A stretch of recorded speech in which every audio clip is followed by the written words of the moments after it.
आप सबों को प्रभु यीशु मसीह के नाम से मेरा जय मसीह की।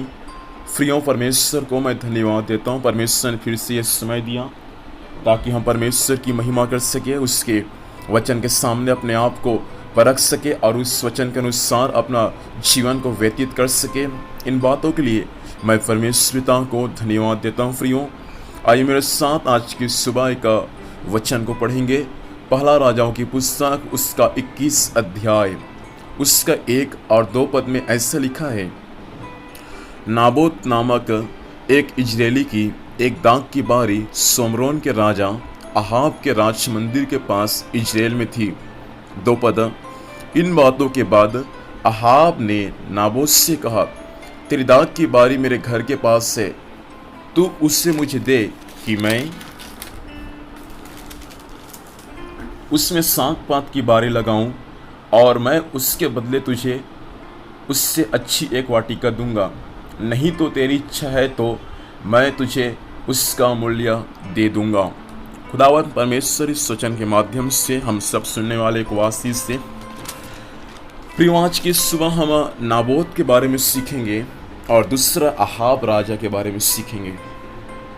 21 अध्याय में नाबोत और अहाब राजा के बारे में दिया गया है। नाबोत नामक जो एक इजरायली मनुष्य था, उसके पास में एक दाख की बारी था, अर्थात अंगूर की खेती था।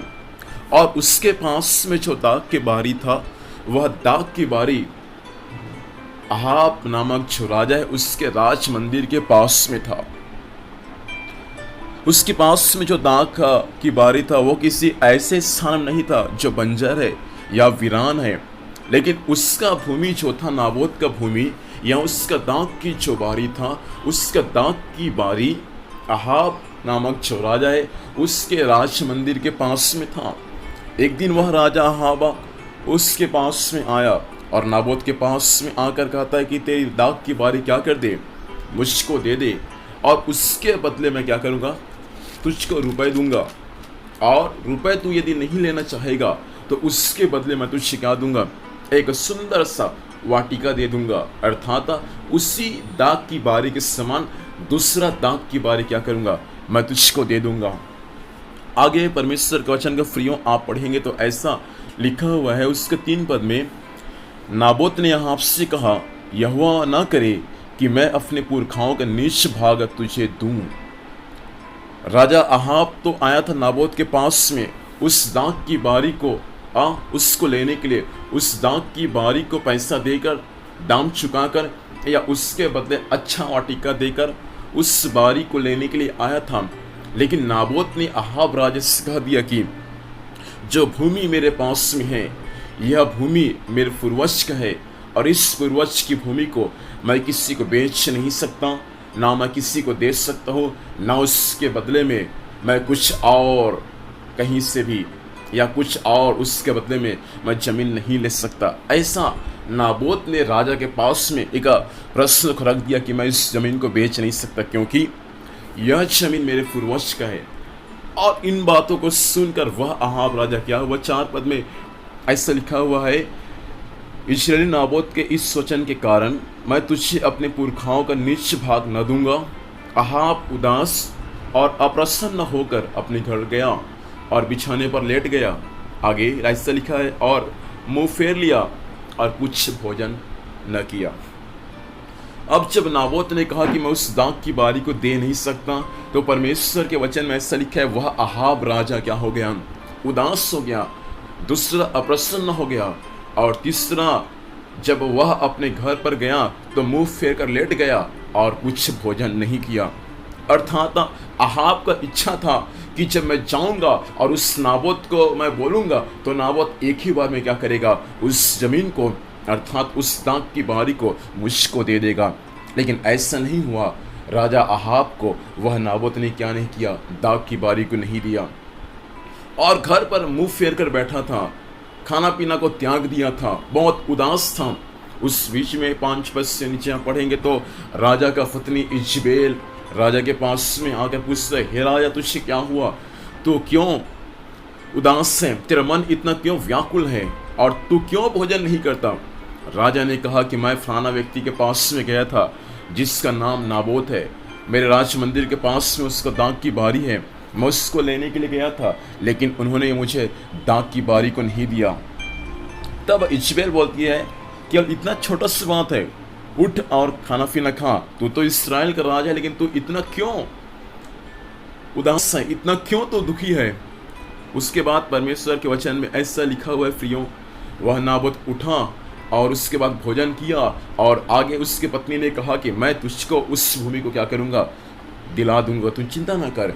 आगे राजा के आदेश के अनुसार उस इजबेल ने राजा को बोला, और एक उपवास का समाचार उस क्षेत्र में दिया गया कि सबको उपवास करना है। उपवास की चिट्ठी वहाँ लिखा गया, उपवास का प्रचार किया गया, और जब उपवास का प्रचार किया गया, परमेश्वर के वचन में ऐसा लिखा है, वहाँ एक राजगद्दी ऊंचे पर तैयार किया गया था, और उस राजगद्दी पर वे लोगों ने क्या किया, उस नाबोत को बैठा दिया।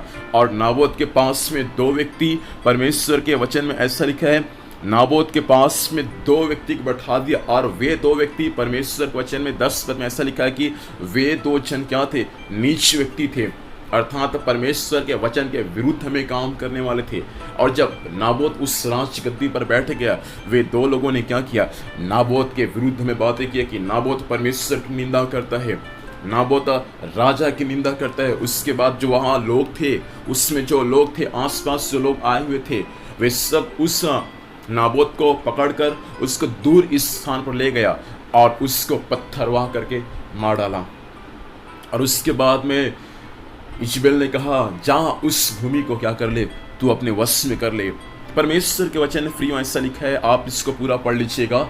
जब अहाब राजा उस नाबोत की दाग की बारी को अपने वश में जब करने जा रहा था, परमेश्वर की आत्मा ने एलिय्याह को बोला, जा वहाँ एक राजा है अहाब, वह अहाब राजा एक भला मनुष्य, एक धर्मी मनुष्य के दाग की बारी को अपने वश में करना चाहता है। और वह अहाब क्या किया है, उस नाबोत को अहाब और उसकी पत्नी मिलकर उसको मरवा डाला, और उस जमीन को, उस दाग की बारी को वे अपने वश में करने वाले हैं। जैसा तुरंत अहाब ने परमेश्वर के संदेश, एलिय्याह ने परमेश्वर के संदेश को प्राप्त करके जब अहाब के पास में गया, परमेश्वर के वचन में ऐसा लिखा है, हे अहाब, तू परमेश्वर के वचन के विरुद्ध में काम किया, इसलिए इस बातों को ध्यान दे, जैसा कि नाबोत के उस लहू को जैसे कुत्ते ने छांटा, वैसा तेरे भी लहू को क्या करेगा, कुत्ता इसी स्थान पर छांटेगा।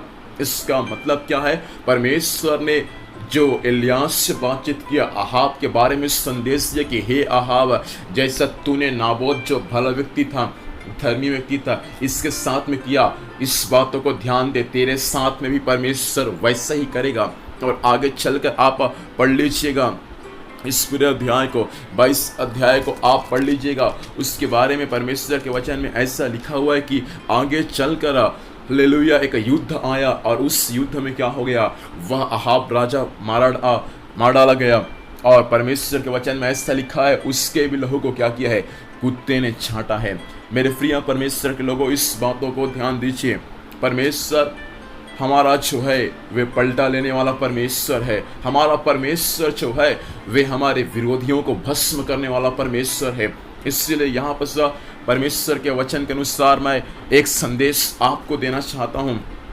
इस भले मनुष्य के उस दाग की बारी को यह अहाब राजा अपने वश में करना चाहता था, वे उसको अपने अधिकार में करना चाहता था, वे उसको हालेलुया अपने राजमहल से छोड़ना चाहता था। राजा की इच्छा था मैं वहाँ क्या करूँ, खेती किसानी करूँ, इसलिए राजा उस जमीन को अपने वश में करना चाहता था। लेकिन परमेश्वर के वचन में ऐसा लिखा हुआ है, राजा अहाब उस जमीन, उस धर्मी व्यक्ति को तो मरवा डाला, उसके जमीन को भी अपने वश में कर रहा था, लेकिन जमीन को वह अपने वश में नहीं कर पाया। लेकिन परमेश्वर के वचन में ऐसा लिखा हुआ है कि वह अहाब राजा क्या हो गया, मर गया, और आगे चलकर उसकी पत्नी भी क्या हो चुकी, मर चुकी है। प्रिय परमेश्वर के लोगों, आप यदि परमेश्वर के वचन के अनुसार जीवन जीते हैं तो आपके लिए भला है, और आप यदि वचन के विरुद्ध में किसी चीज को आप अपने वश में करना चाहते हैं जो परमेश्वर के वचन के विरुद्ध में है, परमेश्वर के वचन के खिलाफ में है, परमेश्वर आपका पलटा लेगा। हो सकता है वे जमीन होगा, हो सकता है वह दाग के बारी के समान कोई स्थान होगा, हो सकता है वह दाग के बारी के समान कोई ऐसे वस्तु होगा जिसको आप ना चाहकर भी आप उसको अपने वश में करना चाहते हैं, वे परमेश्वर के वचन के विरुद्ध में है, तो परमेश्वर उसका दंड आपको अवश्य देगा। इसलिए प्रिय परमेश्वर के लोगों, इस बातों को ध्यान से सुनिए। हमारा परमेश्वर जो है वे पलटा लेने वाला परमेश्वर है। जिस परमेश्वर ने उस नाबोत के लहू का बदला लिया, वही परमेश्वर आज भी बदला लेने में सामर्थी परमेश्वर है। इसलिए परमेश्वर के वचन के अनुसार जो परमेश्वर ने हमको दिया है उसी में हम संतुष्ट रहने वाले हो जाएं। अहाब को एक सुंदर सा राज मंदिर परमेश्वर ने दिया था, लेकिन उस राज मंदिर से भी वह राज मंदिर से भी वह अहाब राजा क्या नहीं था, संतुष्ट नहीं था। इसलिए उन्होंने क्या करना चाहा, उस दाग की बारी को अपने वश में करना चाहा। दाग के बारी को वश में करते करते क्या किया, उसने दाग के बारी के जो मालिक है उसको मरवा डाला, लेकिन उस दाग के बारी को भी वह अपने वश में नहीं कर पाया।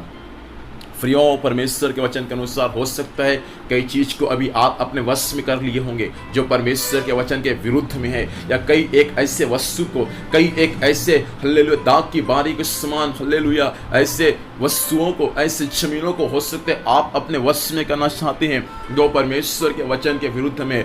मैं आज की सुबह आपको चेतावनी देकर कहना चाहता हूँ, जमीन आपके वश में नहीं होगा, लेकिन उस जमीन को वश में उस जमीन को वश में करने के लिए आप इधर ठान चुके हैं, जमीन तो वश में नहीं होगा, उसके बदले आपका प्राण भी जा सकता है। इसलिए सावधान। परमेश्वर के वचन के अनुसार वह उस दाग की बारी को अपने वश में करने के लिए उसका भी नाबोत का प्राण को ले लिया।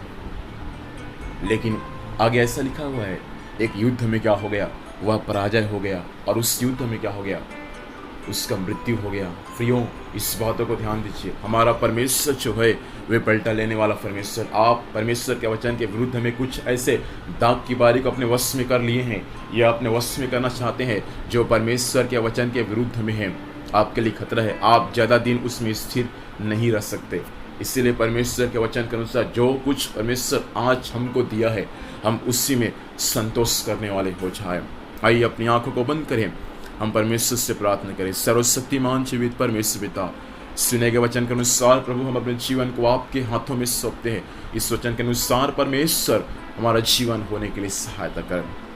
स्वामी, वचन सुनने वाले मेरे भाइयों पर, मेरी बहनों पर, दास दासियों पर आपकी बड़ी आशीष का हाथ होने पाए।